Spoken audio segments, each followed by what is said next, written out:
gangguan-gangguan kafir Quraisy, orang-orang jahiliyah itu. Ya, bahkan di dalam surah Fath ayat 2, liyaghfira lakallahu ma taqaddama min dzambika wa ma ta'akhkhar.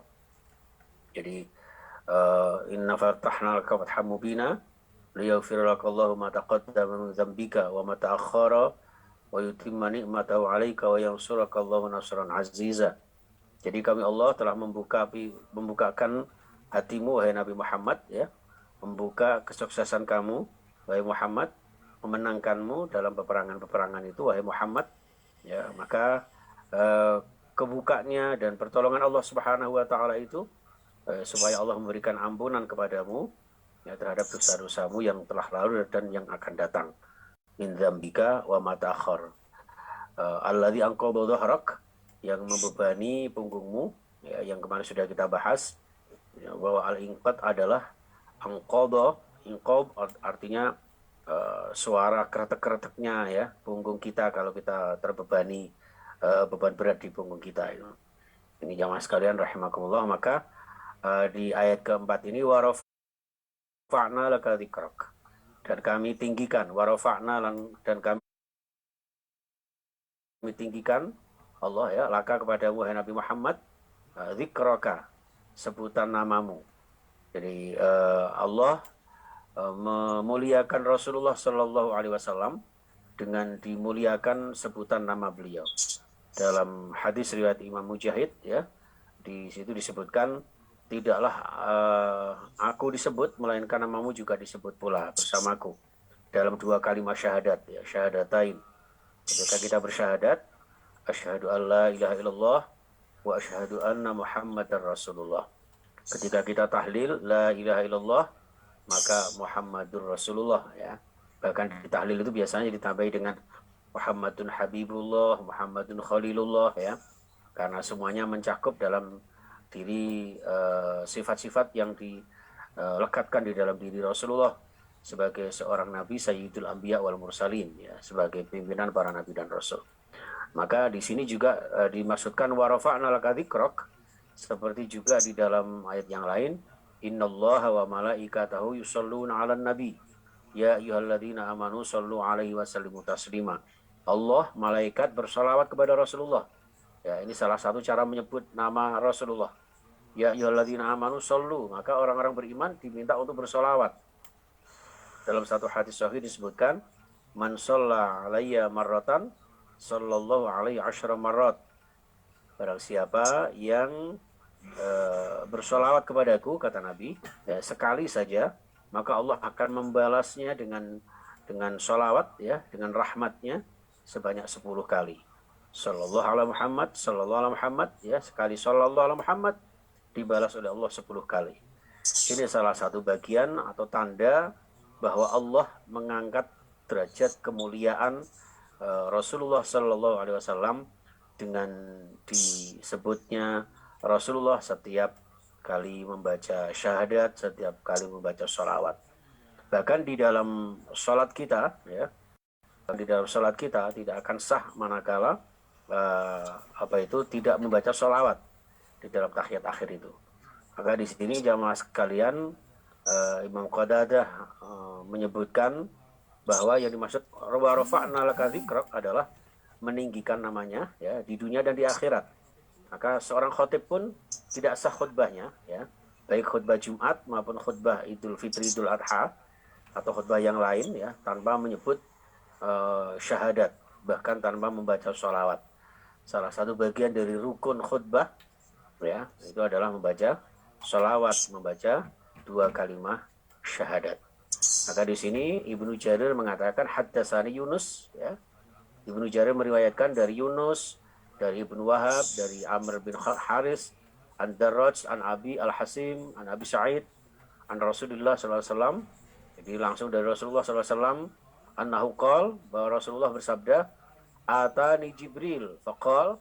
Jadi suatu saat Jibril mendatangiku, kemudian Jibril mengatakan, inna rabbi wa rabbak, sesungguhnya Tuhanku dan Tuhanmu wahai Muhammad, yaitu Allah Subhanahu wa taala, yaqul, ya, berfirman, ya, Allah berfirman, kaifa rafa'tu dzikrak, ayo bagaimana cara saya mengangkat namamu wahai Nabi Muhammad. Qala Allahu a'lam, maka Nabi Muhammad menjawab, Allah yang lebih tahu. Qala idza dzukirta ma'i. Ketika saya disebut, maka engkau pun disebut bersamaku. Ini hadis sahih ya, yang diriwayatkan langsung dari sanad malaikat Jibril dan beberapa sanad-sanad yang lain dari para sahabat Rasulullah Sallallahu Alaihi Wasallam. Yang mas kalian, Bapak Ibu yang saya muliakan, dalam riwayat lain juga disebutkan ya, di sini ada qala Abi Hatim haddatsana Abu Zur'ah, haddatsana Abu Amr Al-Haubi, haddatsana Hamad bin Zaid, haddatsana Atha bin Sa'ib, an Sa'id bin Jubair, an Ibnu Abbas ya. Jadi riwayat ini dari Abi Hatim, dari Abu Zur'ah, dari Abu Umar Al-Haubi, dari Hamad bin Zaid, terus ya sampai Abdullah bin Abbas, qala Rasulullah sallallahu alaihi wasallam, sa'altu Rabbi ya. Saya pernah iseng-iseng nah gitu ya. Sa'altu, saya pernah menanyakan, meminta Rabbi terhadap Tuhan saya mas'alatan ya. Suatu pertanyaan, suatu permohonan. Wadattu anni lam akun sa'altuhu. Yang mana sebetulnya saya ini tidak benar-benar minta, enggak, hanya sekedar iseng-iseng saja untuk sekedar menanyakan kepada Allah. Karena beliau ini merasa nikmat Allah sudah banyak sekali. Jadi sebetulnya beliau ini tidak perlu minta kepada Allah. Bahkan ketika sholat tahajud sampai bengkak kakinya, ketika ditanya Sayyidatina Aisyah, beliau hanya menjawab, afala akuna abdan syakura. Ya, apakah tidak patut sekiranya saya menjadi orang yang bersyukur, hamba yang bersyukur. Jadi untuk mensyukuri nikmat Allah saja ya, direwangi sholat tahajud seperti itu. Ya, sedangkan kita, masalah kita yang begitu banyak jamaah sekalian ya. Kadang-kadang sholat tahajudnya pakai tawar-menawar ya. Harus perang dulu dengan rasa kantuk dan malas kita dulu. Naudzubillah, ini Rasulullah ini. Maka Rasul di sini wadattu anni lam akun sa'altuhu. Jadi saya sebetulnya tidak menginginkan untuk menanyakannya. Tapi ya sekedar tanya aja, maksudnya seperti itu. Qultu, maka saya menyampaikan ya, saya matur kepada Allah gitu. Itu maksudnya. Kata Nabi, saya matur kepada Allah, qad kanat qabli anbiya. Wahai Allah, telah ada sebelum saya para nabi ya yang engkau muliakan. Minhum man sukhirat lahu rih ya, di antara para nabi terdahulu ada yang engkau berikan mukjizat bisa menundukkan angin ya, yaitu Nabi Sulaiman. Ya, bahkan bisa mengetahui bahasa binatang. Wa minhum mayyuhyil mauta, di antara para anbiya itu ada seorang nabi yang bahkan engkau berikan mukjizat bisa menghidupkan orang yang mati, yaitu Nabiullah Isa alaihissalam. Ya. Kemudian qala Allah berfirman, ya Muhammad, wahai Nabi Muhammad, alam ajidka yatima fa'awaituka. Ya, wahai Muhammad, ya, bukankah saya pernah mendapatimu sebagai seorang yatim, maka kemudian saya menolongmu, gitu kan? Terus Rasulullah menjawab, bala ya Rob, oh nggih betul. Kemudian Allah berfirman lagi, alam ajidka dhallan fahadaituka. Bukankah saya pernah mendapatimu orang yang tersesat, orang yang pernah hilang, ya, orang yang pernah bingung. Ini hati-hati jamaah sekalian ya, di dalam menafsirkan dhallan ya, seakan-akan seorang nabi kok tersesat. Ini pernah ada satu pertanyaan, ada satu pernyataan gitu, dari nggak tahu apa dosen apa siapa yang di Bandung itu yang menyampaikan bahwa Nabi Muhammad pun pernah tersesat, tapi dalam konotasi yang berbeda. Dia menafsirkan Nabi Muhammad ini tersesat dalam arti tersesat seperti orang kafir dan sebagainya, seperti itu. Naudzubillah, naudzubillah. Rasulullah sama sekali tidak pernah tersesat tentang itu jamaah sekalian ya. Jadi bahkan di dalam surah An-Najm ayat 2 itu disebutkan ma dhalla sahibukum wa ma ghawa. Rasulullah itu tidak pernah tersesat dan tidak pernah berbuat maksiat. Ma dhalla sahibukum ya. Jadi sahabat kalian bernama Muhammad itu tidak pernah yang namanya tersesat dari keimanan menuju kekafiran, apalagi dalam perbuatan-perbuatan kemaksiatan dan kemungkaran.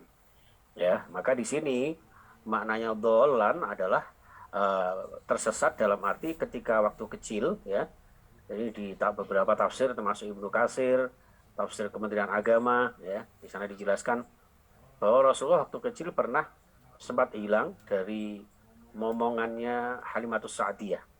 Ya, jadi Halimatus Sa'diyah pernah kehilangan Rasulullah waktu di mong beliau itu, ya, dan waktu itu kemudian beliau nangis, beliau bersedih dan lapor kepada kakeknya Abdul Muthalib, ya, karena Nabi Muhammad sudah hilang. Sampai kemudian Abdul Muthalib cerita kepada Abu Thalib, sehingga Abu Thalib meratap di depan Ka'bah, ya, sesuai dengan keyakinan mereka yang Abdul Muthalib karena sudah tercerahkan dengan iman, ya, mohon kepada Allah, ya Allah, qaddalla waladi Muhammadan, ya, ya Rob, telah hilang anak atau cucuku bernama Muhammad, ya Rob, temukan ya Allah dan tolonglah kami untuk mendapatkan kekuatan untuk mendapati Nabi Muhammad. Begitu juga Abu Thalib. Abu Thalib bahkan pergi ke apa ya, kuil lah misalnya seperti itu, ya, dengan memuja apa itu berhala mereka untuk minta kepada Tuhan mereka, ya, sampai segitunya. Jadi yang dimaksud dolan di sini adalah Nabi Muhammad pernah tersesat, pernah hilang, yang pada akhirnya fadaituka, kemudian saya Allah, ya, memberikan petunjuk untuk jalan pulang ke pangkuan Halimatus Sa'diyah. Ini jamaah sekalian, ya, bahkan beliau pernah bersabda dalam satu hadis itu, beliau menyampaikan bahwa waktu kecil saya pernah hilang, bahkan hampir meninggal karena kelaparan. Nah, mungkin saking lamanya atau tersesatnya atau di mana begitu, ya, fahadaituka, kemudian diberikan hidayah oleh Allah Subhanahu wa taala, dituntun oleh Allah untuk kemudian pulang kembali ke keluarga beliau. Baik jamaah sekalian, qultu bala ya Rabb, iya betul. Ya Rabb, alam ajidka ailan fa agnaituka. Wahai Muhammad, bukankah aku sudah mendapatimu pernah miskin, kemudian saya cukupi engkau. Ya, qultu bala ya Rabb, alam ashrah laka sadrak, dan sebagainya, dia. Kemudian turunlah surat Alam Nasrah ini. Jadi jamaah sekalian, Rasulullah Shallallahu Alaihi Wasallam ini banyak nikmatnya yang diberikan Allah kepada beliau, termasuk juga beliau diberikan otoritas sebagai arsalnaka kafatan linnas, ya, yang diutus untuk seluruh umat manusia, baik itu orang Arab maupun orang Ajam, orang non Arab, ya.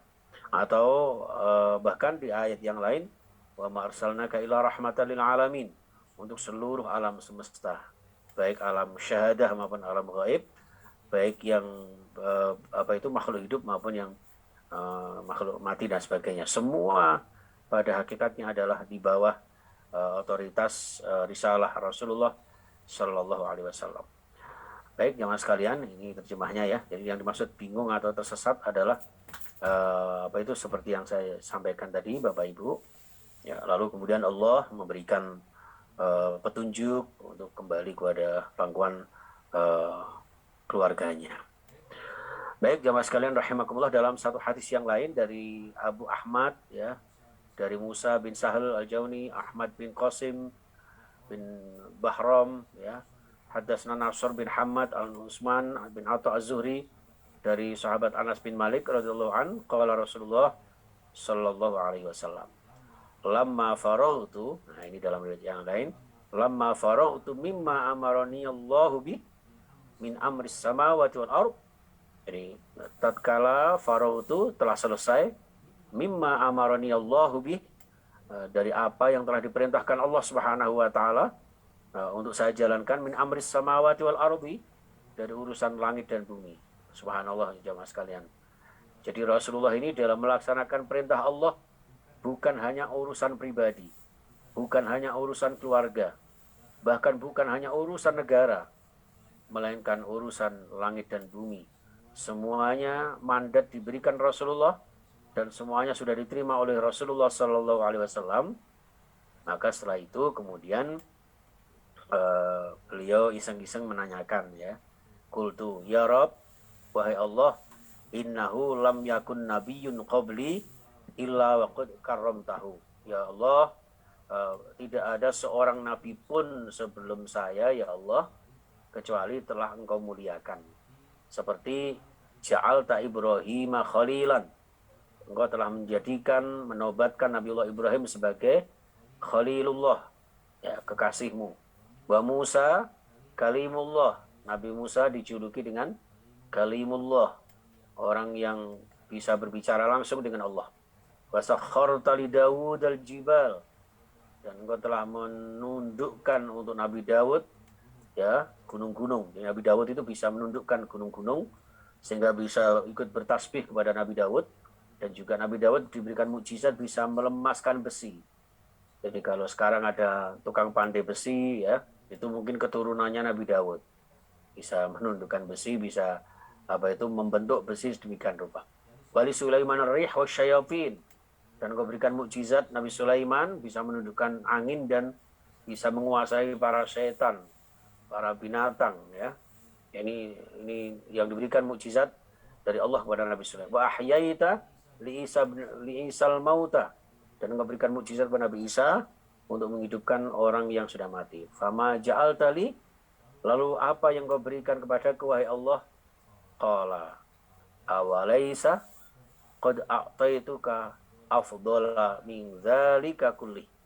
Ya, bukankah saya sudah memberikan engkau wahai Nabi Muhammad yang jauh lebih utama daripada semua itu. Masya Allah, ya. Jadi mujizat-mujizat yang ada di dalam mujizatnya para nabi itu, jamaah sekalian, ternyata terangkum, ya, terakomodir di dalam universalitas kemujizatan Rasulullah Shallallahu Alaihi Wasallam. Hanya saja para ulama menyampaikan ada sebagian yang ditambahkan, ada juga sebagian yang tidak ditambahkan. Dalam riwayat hadis banyak sekali, jamaah sekalian, mujizatnya Rasulullah, ya, ketika pohon-pohonan, ya, ketika dilewati menunduk, kemudian batu-batuan yang dari atas gunung kemudian turun sampai ke bawah ketika di hadapan Rasulullah, kemudian bertasbih, bersolawat, lalu kemudian kembali lagi. Bayangan beliau tidak nampak, bekas air seni beliau tidak berbau dan sebagainya. Ini salah satu mujizat Rasulullah Shallallahu Alaihi Wasallam. Namun demikian, anni la uzkaru illa dzikirta ma'i.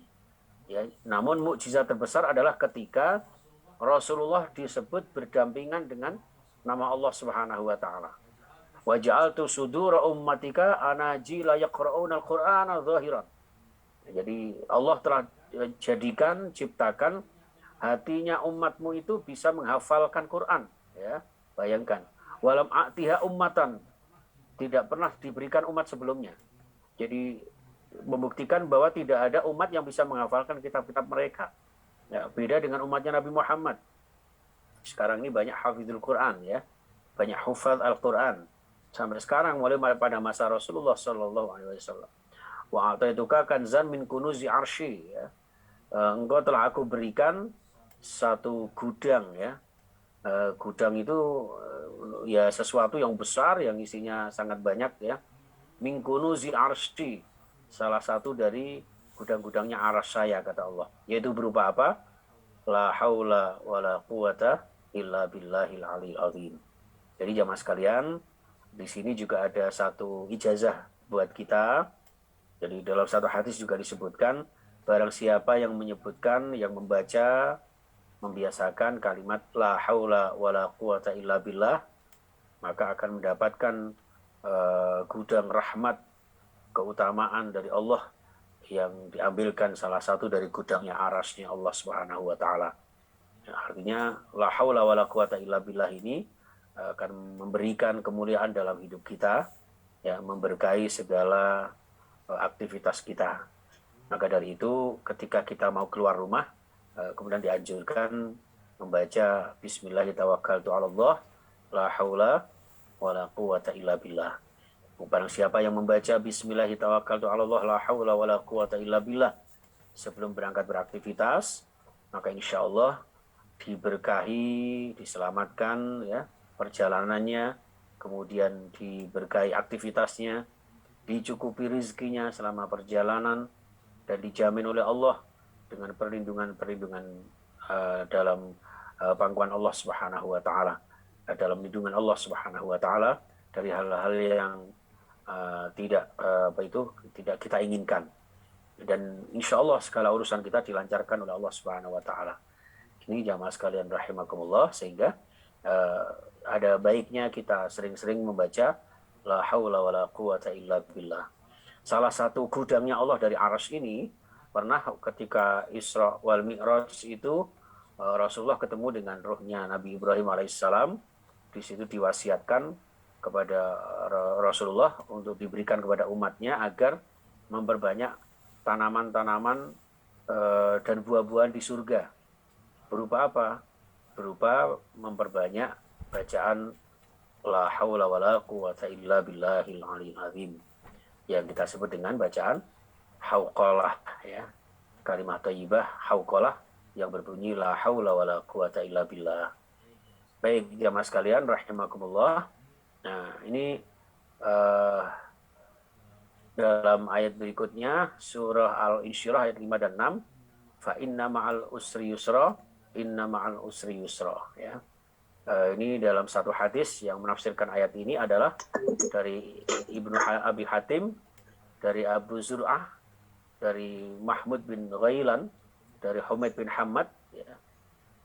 Haddatsana A'id bin Shuraih qala, A'id mengatakan sami'tu Anas bin Malik yaqul, saya pernah mendengarkan apa yang disampaikan oleh Anas bin Malik. Kana Nabiyyu sallallahu alaihi wasallam, ya, jalisan, ya, suatu saat Rasulullah itu duduk, wahya lahu hajarun, di sampingnya sambil bersandar dengan batu begitu. Qala, sambil bersabda, lau ja'al usru fadakhala hadzal hajra la ja'al yusru hatta yadkhula alaihi fayukhrijahu. Ya, jadi andaikan lau ja'al usru, seandainya kesulitan itu datang, fadakhala hadzal hajara, kemudian kesulitan itu masuk dalam batu ini, laja al yusru, maka datanglah satu kemudahan itu, hatta yadkhula alaihi fayukhrijahu, sampai kemudahan itu masuk ke dalam batu juga untuk mengusirnya. Jadi ini sebuah analogi. Anggap saja kan ada ya di iklan-iklan itu ya Bapak Ibu, di TV itu kan ada yang kuman kemudian diusir dengan apa ya, obat pembersih lantai misalnya ya. Seperti itu. Barangkali kalau digambarkan oleh Rasulullah seperti itu. Jadi andaikan kesulitan ini masuk dalam apa itu batu ini, maka kemudian pasti akan masuk untuk mengusirnya. Artinya setiap kesulitan pasti dibersamai dengan kemudahan. Maka di sini Allah turunkan fa inna ma'al usri yusran, inna ma'al usri yusra. Jadi bahkan dalam banyak tafsir disampaikan bahwa di sini juga di qala kharajan nabiyyu sallallahu alaihi wasallam yauman masruran farahan wa huwa yadhaku. Suatu saat Rasulullah itu keluar rumah dalam keadaan sangat gembira, ya, bersukaria, bersenang-senang sambil tertawa-tertawa begitu nggih. Wa huwa yaqul, atau tersenyum, ya, karena Rasulullah itu nggak pernah tertawa sampai ngapunten sampai buka mulutnya. Langsung nenek ini nangis, ya, sejadi-jadinya. Aduh, bagaimana ibadah saya ya Rasul, dan sebagainya. Terus baru dijelaskan sambil tertawa oleh Rasulullah, ya, bahwa maksudnya nanti di surga, walaupun nenek-nenek ketika sudah di surga tidak menjadi nenek-nenek lagi, muda semuanya, ya, menjadi orang-orang yang tampan, cantik, cakep dan sebagainya. Barulah kemudian ini. Jadi ini ledekan Rasulullah terhadap salah seorang sahabiah, sahabat putri beliau. Ini jamaah sekalian rahimakumullah, maka wahwa yabhaku. Jadi Rasulullah ketika keluar rumah itu dalam keadaan senang, gembira sambil tersenyum, ya, seraya bersabda, la yaghliba usrun yusraini. Ya, tidak mungkin satu kesulitan itu bisa mengalahkan dua kemudahan. Jadi di situ ada satu kesulitan, ada dua kemudahan, jelas nggak mungkin. Cuman kita saja yang sering mengingat-ingat kesulitan. Yang kemarin sudah saya aturkan datang panjenengan bahwa ibarat kita punya uang 1 juta, hilang 100.000, kadang-kadang yang kita ingat-ingat yang 100.000-nya padahal masih 900.000. Inilah nurani manusia itu, ya, manusiawinya seperti itu. Jadi la yaghliba usrun yusraini, sampai diulang sama Rasulullah 2 kali. Ya, kemudian disebutkan fa inna ma'al usri yusron, inna ma'al usri yusron. Jadi di situ ada kata usrun di tengah-tengah itu ya, diapit dengan dua yusron. Yusron yang pertama, kemudian inna ma'al usri, baru yusron lagi yang terakhir. Sedangkan ma'al usri yang pertama, anggap saja itu di luar jangkauan, ya, di luar lingkup dalam kita mohon kepada Allah untuk diberikan solusi setiap kesulitan yang kita hadapi. Jamaah sekalian rahimakumullah, dalam hadis yang lain juga ya disebutkan bahwa di dalam memberikan kemudahan tentu dengan berbagai macam usaha. Jadi dari Abu Hurairah anna Rasulullah sallallahu alaihi wasallam nazzalal ma'unata minas sama'i ala qadril ma'unah. Jadi Allah Subhanahu wa taala memberikan atau menurunkan pertolongan dari langit ini ya sesuai dengan kadar kejerih payahannya ya, atau dari segi pembiayaannya dalam jargonnya Jawa Timur mungkin jerbasuki mawa biyo ya kan. Jadi segala sesuatu membutuhkan biaya baik berupa materi maupun berupa tenaga atau pikiran. Jadi pertolongan Allah tergantung dari bagaimana dia akan melakukan kehidupan ini dengan kesulitan-kesulitan yang dihadapi. Semakin banyak cobaan kita berarti semakin banyak pertolongan Allah Subhanahu wa taala. Jadi maka dari itu kesabaran juga diturunkan oleh Allah sesuai dengan kadar musibah yang kita hadapi. Sehingga ketika ada musibah ini, usahakan dengan ayat ini kita selalu berusaha untuk sabar dan tabah menerimanya, tentu disertai dengan maksimal dalam usaha kita. Termasuk Bunda Sri Rahayu yang sedang terkena musibah sakit, ya. Ini juga bagian dari Allah nurunkan kesabaran untuk beliau. Kalau tidak dengan cobaan seperti ini, mana tahu kita ini termasuk penyabar atau bukan. Kalau hidup kita hanya senang-senang saja, ya, maka tidak akan mendapatkan satu nilai pertolongan Allah dari kesabaran itu. Padahal Allah memberikan satu pertolongan, satu rahmat yang tidak terhingga nilainya dari kesabaran, dengan Allah tidak segan-segan berfirman, innallaha ma'as-sabirin. Hanya orang yang sabar yang dibersamai Allah. Tidak ada satu kalimat innallaha ma'al musallin. Ya, Allah bersama dengan orang yang sholat. Padahal orang yang sholat itu bermeditasi kepada Allah. Kenapa? Karena orang sholat itu memang secara syar'i bermeditasi, menyatu, ya, menyembah Allah. Tapi bisa jadi dalam sholat itu pikiran kita ngelambiar kemana-mana. Nah, sedangkan sabar itu betul-betul dari hati yang paling dalam, yang merasakan hanya orang yang terkena musibah itu. Sehingga orang yang sabar itu adalah orang yang benar-benar dibersamai Allah. Saking beratnya sifat sabar ini dalam kehidupan umat manusia. Maka dari itu jamaah sekalian, di sini dihubungkan dengan pertolongan Allah, ya, dari jerih payahnya. Dari jerih payahnya inilah salah satu bagian musibah yang kemudian harus dihadapi dengan kesabaran, dan kesabaran itulah yang akan mendatangkan kebersamaan Allah dalam kehidupan panjenengan semua. Baik jamaah sekalian rahimakumullah, ini ayat yang terakhir, ayat 7 dan ayat 8. Fa'idza faraghta fansab, ini ayat 7.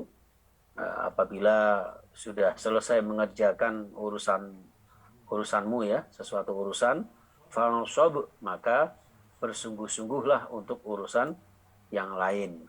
Wa ila rabbika farghab. Jadi di sini banyak tafsir ya.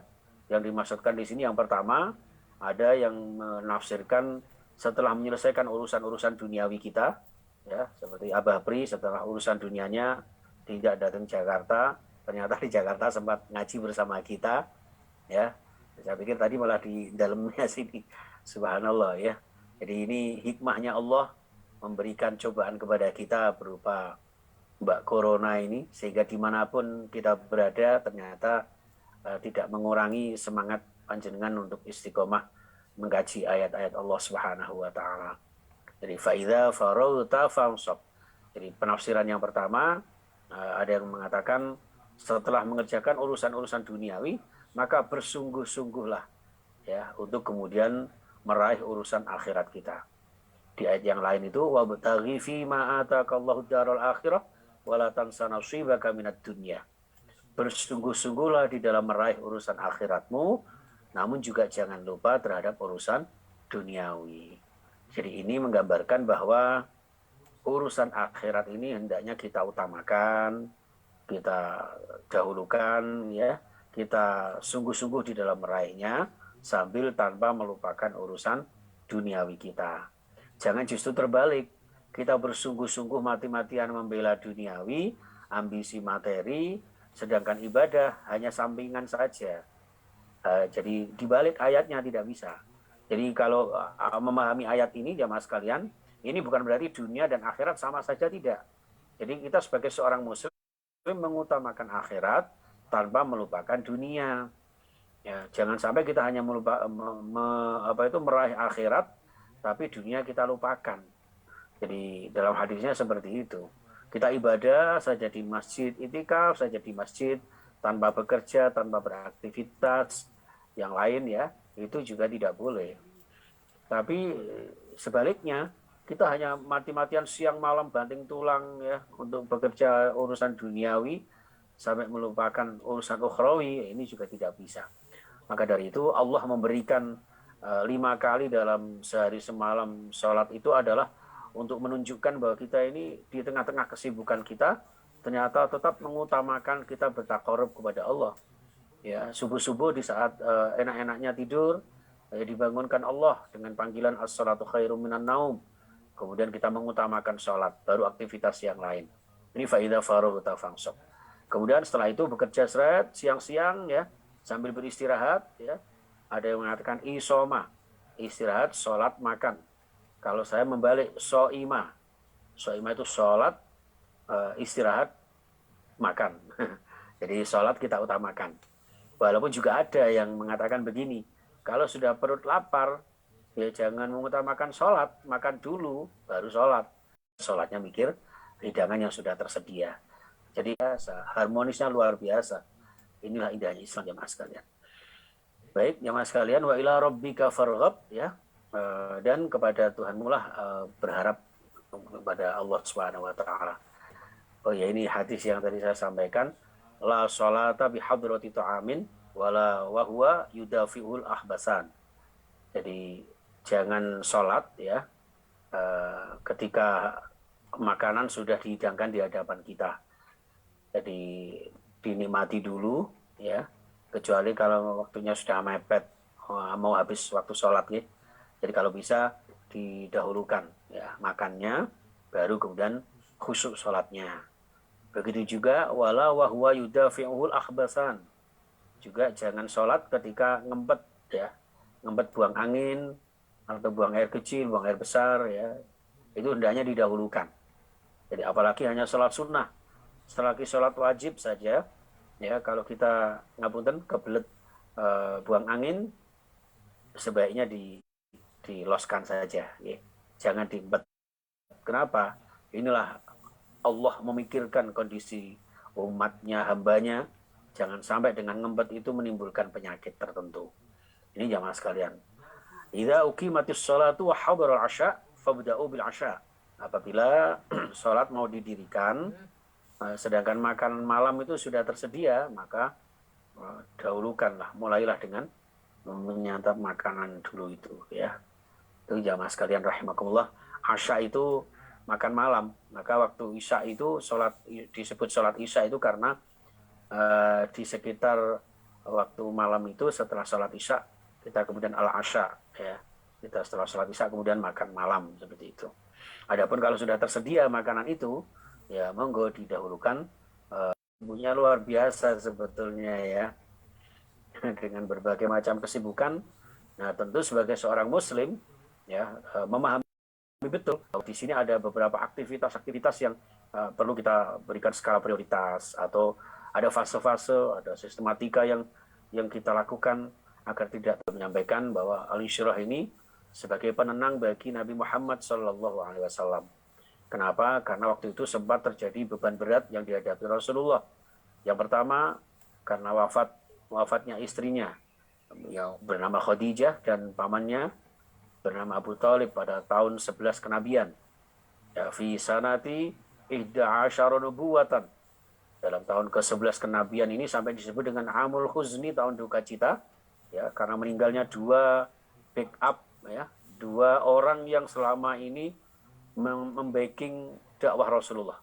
Ya, jadi Rasulullah selamat dari gangguan orang kafir, dan Rasulullah ini bisa tersokong dengan dana dalam berdakwahnya.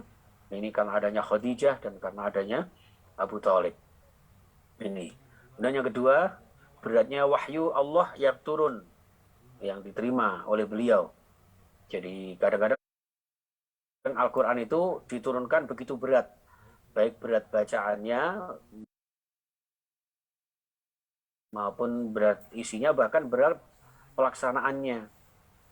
Makanya ada ayat yang kadang-kadang diawali dengan ahruful muqatta'ah, ya, potongan-potongan huruf seperti alif lam mim, ya, yasin, nun, qaf dan sebagainya. Itu ahruful muqatta'ah. Setiap ayat yang surat yang diawali dengan ahruful muqatta'ah ini adalah ayat-ayat yang turun kepada Rasulullah yang dirasakan berat oleh beliau. Maka ketika ayat tentang Isra Mi'raj ya misalnya ditambahi dengan tasbih ya, itu juga berat itu. Subhanalladzi asra bi'abdihi lailan. Itu kalimat tasbih ini juga menunjukkan betapa dahsyat dan beratnya peristiwa itu. Sehingga tidak semua orang menerima peristiwa Isra Mi'raj. Mayoritas kaum penduduk Makkah tidak peduli, tidak percaya terhadap apa yang disampaikan Muhammad pada saat itu. Bahwa semalam sudah berangkat dari Masjidil Haram ke Masjidil Aqsa, lalu naik lagi ke Sidratul Muntaha, ke Mustawan. Ini pasti tidak mungkin bagi mereka. Rasanya tidak mungkin, barangkali Muhammad ini mimpi, mengigo dan sebagainya. Nah ini dirasakan berat oleh beliau. Ya untungnya waktu itu masih ada seorang sahabat ya yang bernama Abu Bakar, Abdullah bin Quhafah waktu itu namanya, ya. Itu beliau menyampaikan, "Shadaqta ya Rasul, shadaqta ya Rasul." Engkau benar ya Rasul. Ya, apapun yang disampaikan Rasulullah adalah benar. Itu sehingga beliau dipanggil dengan As-Siddiq, ya, Abu Bakar As-Siddiq, karena membenarkan setiap apa yang disampaikan Rasulullah SAW. Dan yang ketiga, beratnya Rasulullah adalah jamaah sekalian, yaitu menyikapi kondisi bangsa Arab ya yang jahiliyah, yang menghalalkan segala macam cara, tidak menyayangi fakir miskin, ya, menghardik anak yatim, tidak menghormati perempuan, ya, tidak menghormati hak asasi manusia.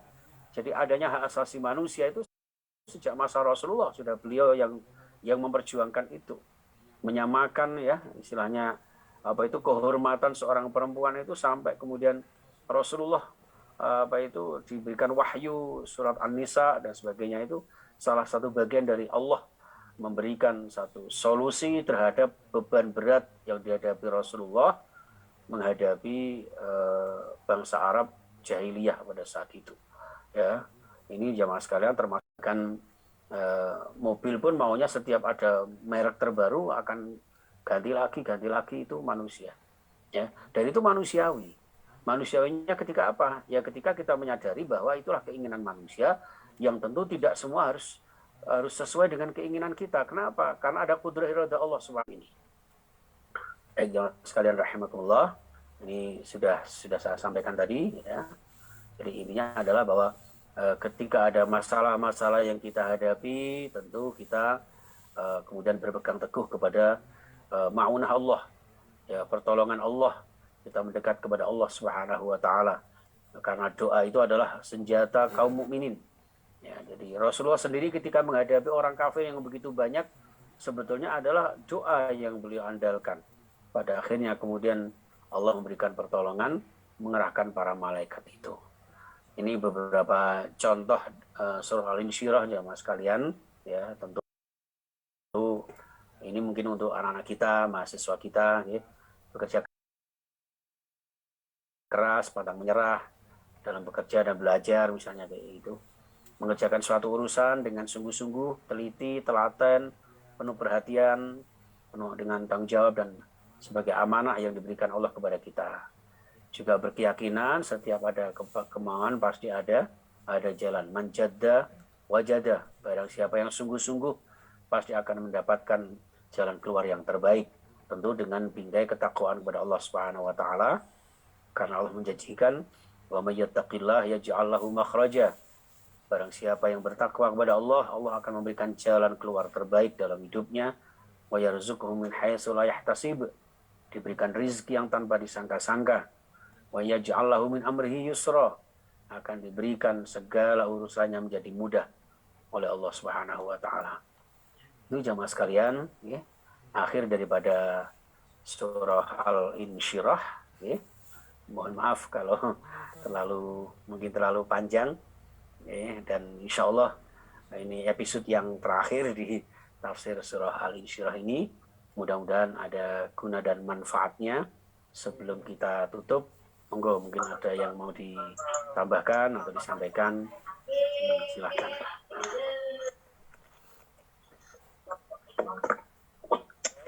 Alhamdulillah, terima kasih sekali apa yang sudah kita dapatkan dari tafsir surat Al-Insyirah, yang jelas bahwa makna dari setiap kesulitan ada kemudahan itu tidak hanya sekedar kemudahan yang kecil ya, tetapi ternyata sangat luas sekali. Hanya kita kadang-kadang kalau kesulitan itu waduhnya dulu yang didulukan, bukan ya, makanya dulu suruh orang-orang sabar. Tapi ada ustadz yang pernah cerita kalau dapat musibah, kalau dapat sesuatu yang tidak mengenakan itu jangan nyebut dulu, tapi alhamdulillah. Misalkan alhamdulillah jatuh masih bisa hidup lah, kan alhamdulillah. Jadi ternyata kalau kita bersyukur, kita lebih mengutamakan, sebetulnya nikmatnya itu jauh lebih besar daripada musibah yang kita timpa, yang menimpa kita, misalkan ya. Jadi itu makna atau pelajaran pada surah ini yang sudah dituntaskan. Tapi barangkali ibu bapak sekalian punya apa menambahkan atau punya pertanyaan atau punya pandangan, silahkan, monggo, masih ada waktu. Monggo, kalau usah sungkan tanya itu, biar lebih. Silahkan. Ustadz lebih dulu ya, dibuka, monggo. Ya boleh Pak, terima kasih.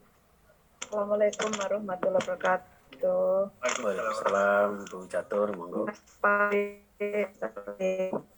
Mungkin pertanyaan saya kaitan dengan yang sempat belum yang belum biasa mendengarnya. Suaranya putus-putus ya ini ya. Saat Rasulullah. Halo? Putus-putus ini. Oh, putus-putus ya? Iya. Silakan, Bu. Silakan. Iya, monggo. Ya. Tes 1 2 3. Iya, sama-sama. Ya, oke. Terima kasih Ustadz. Jadi pertanyaan saya ini berkaitan dengan hal yang tidak pernah saya dengar sebelumnya, yang saya sangat luar biasa tadi mendengarkannya. Jadi perihal tadi Ustadz menjelaskan bahwa saat Rasulullah itu bertanya kepada Allah tadi ya. Jadi salah satu jawaban Allah itu yang saya sangat surprise mendengarnya, perihal Allah memberitahu bahwa umatmu nanti akan bisa menghafalkan dan memahami Al-Quran. Seperti itu ya Ustadz ya. Itu surprise banget itu saya mendengarnya. Jadi tidak ada umat sebelumnya yang bisa menghafalkan, dan memang terbukti sekarang ini hanya umat Islam yang bisa menghafalkan Al-Quran yang 30 juz itu ya Ustadz ya. Iya, betul. Nah, yang jadi pertanyaan saya Ustadz, mungkin Ustadz punya sebuah resep khusus atau pengalaman ya, karena saya pernah membaca sebuah hadis bahwa hafalan itu seperti onta yang terlepas dari ikatannya kalau tidak kita jaga. Ada ya Ustadz ya hadis begitu ya. Artinya apa? Kalau kita tidak murojaah terus itu gampang hilang. Seperti itu. Walaupun kita sudah hafal banget, kemudian kita tinggalin aja 1 bulan misal, udah mereteli kan begitu Ustadz ya. Gitu. Nah mungkin ada sebuah tips pengalaman dari Ustadz untuk supaya ini apa istilahnya hafalan itu tetap terjaga, Ustadz. Seperti itu. Itu aja Ustadz pertanyaan saya. Terima kasih banyak. Assalamualaikum warahmatullahi wabarakatuh. Waalaikumsalam warahmatullahi wabarakatuh. Dalam satu hadis disebutkan innama masalul sahibil Quran kama masalul sahibil ibili al mu'allaqati in ahada 'alaiha imsakahuma wa in atraqaha dhahabat, ya. Hadis Bukhari ini sahih, ya. Jadi sahibul Quran, kalau kiai saya, karena kebetulan kiai saya ini karena pondok tahfidzul Quran, jadi beliau tidak terpaku kepada satu hanya yang menghafalkan dari segi bacaannya saja. Tapi sahibul Quran di situ maknanya adalah hafizul Quran lafzon wa maknan wa amalan. Jadi menghafalkan dari segi bacaannya, isi kandungannya maupun pengamalannya. Sehingga di situ di Al-Hijr disebut ayat 9 itu inna nahnu nazzalna dzikra wa inna lahu lahafizun. Orang yang menjaga Al-Qur'an, ya, menjaga kemurnian Al-Qur'an, menjaga isinya Al-Qur'an, ya, itu. Tapi stressingnya adalah hafalan Al-Qur'an. Kalau dihubungkan dengan pertanyaannya Bu Catur bahwa di sini adalah hafalan Al-Qur'an, seperti disampaikan Rasulullah itu, orang yang memiliki hafalan Al-Qur'an seperti orang yang memiliki unta, ya, suatu saat bisa lepas ikatannya. Kalau ikatannya kita selalu pegang, selalu kita lihat, maka amsakahuma, maka dia akan terikat, ya, amsakaha, dia akan terikat dan tidak melarikan diri, ya, tidak ucul gitu lah. Begitupun sebaliknya. Jadi ini analogi sebuah hafalan Quran, ya, kalau tidak kita perhatikan maka tidak akan hilang dari ingatan kita. Dan itu saya kira apa saja, ya, hafalan-hafalan itu. Nah, karena Al-Quran ini dianggap sebagai satu hal yang sangat urgen di dalam hidup kita, maka dalam hafalan Al-Quran ini jangan sampai terlepas apa yang sudah pernah kita hafalkan. Nah, disinilah jamaah sekalian, kalau konteksnya dengan hafalan bacaan Al-Quran, maka